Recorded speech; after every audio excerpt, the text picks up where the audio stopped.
आज हमारे सर हम लोग के साथ हैं।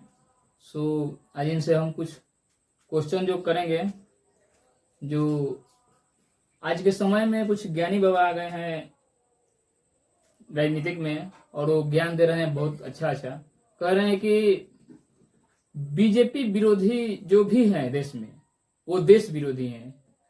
क्या सर ये बात आपको अच्छा लग रहा है कि बीजेपी विरोधी मतलब हम देश विरोधी हैं? नहीं नहीं, बिल्कुल गलत है। ये कहना बिल्कुल ही गलत है, व्यर्थ है। इसका कोई मतलब ही नहीं बनता है जी। तो मैं सबसे पहले ये पूछना चाहूंगा कि क्या बीजेपी ही देश है? यही तो हमको समझ में नहीं आ रहा है कि बीजेपी का विरोधी मतलब... देखिए सुनिए, बीजेपी देश नहीं है। बीजेपी एक राजनीतिक पार्टी है जी। तो पार्टी का विरोध अपने चुनाव के अनुसार, अपने इच्छा के अनुसार पब्लिक कर सकती है जी। इसका मतलब ये नहीं हो गया कि देश का विरोध हो रहा है। और ऐसे ऐसे बात कहने वाले, तर्क देने वाले लोग जो इस समाज को गुमराह कर रहे हैं जी, भ्रमित कर रहे हैं, सब समाज को एक दूसरी ओर ले जा रहे हैं, दूसरी दिशा दे रहे हैं। बात सही है आपका। मैंने कहने का मतलब है कि बीजेपी का हम विरोध कर रहे हैं, मान लीजिए, तो इसका मतलब कोई आकर कहे कि आप देश विरोधी हैं, देश के आप ईमानदार आदमी नहीं हैं, तो ये कहीं से उचित हमको नहीं लग रहा है। आपके नजर में भी यही हमें दिखाई दे रहा है। बिल्कुल बिल्कुल। तो ये जो कह रहे हैं उनको ये समझ में क्यों नहीं आ रहा है? देखिए, सबका अपना अपना मत है और सबका अपना अपना उद्देश्य है।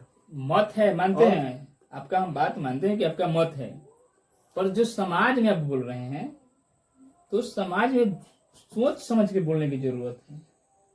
यह नहीं है कि आप कुछ कहिएगा तो आपका जो है सो बेकार। हाँ, तो यही तो लोगों को समझना है ना जी, कि मतलब ऐसा कहना यानी कि लोगों को गुमराह करना, यानी कि आप लोगों को गुमराह कर रहे हैं। जी, लोगों को गुमराह कर रहे हैं।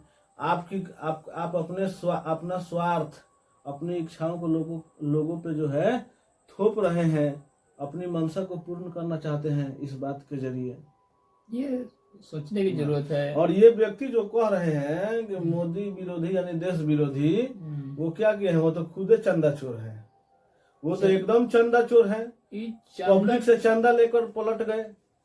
बताइए ये कहाँ तक सही है? ये सही है कि लोगों की भावनाओं से खेल कर, लोग आप पर भरोसा, लोगों की भावनाओं से खेल कर रात दिन आपका लोग सपोर्ट कर रहे थे, और ये ज्ञानी बाबा सीधा सीधी पलटी मार गए हैं। बोले कि हम बिहार में ये करेंगे, वो करेंगे, ऐसे करेंगे, वैसे करेंगे, इतना करेंगे। क्या करें? कुछ नहीं किए। ठीक है, उन्होंने जो कुछ भी कहा, लेकिन वो लोगों के लिए नहीं कहा है। ठीक है, वो जो भी करेंगे वो अपने लिए करेंगे। बताइए ये और इन सब बातों को उठाने का उनका मकसद ही है कोई पार्टी ज्वाइन करना। वो शुरू से ही उनका मत है, ये शुरू से उनका मन था कि हम भी किसी राजनीतिक दल से जुड़े। तो जुड़िए, ठीक है, तो ये आपको इसके लिए कोई वो तो जुड़ ही गए। ये आपका अधिकार है, आप वो तो जुड़ गए। और जुड़ना क्या है? वो तो जुड़ गए। ये उनकी मंशा थी, लोगों की भावनाओं को, लोगों की उम्मीदों को कुचल कर गए। बीजेपी उन्होंने ज्वाइन कर लिया। क्या कर लेंगे? कुछ नहीं करेंगे। कोई किसी के लिए कुछ नहीं करता है।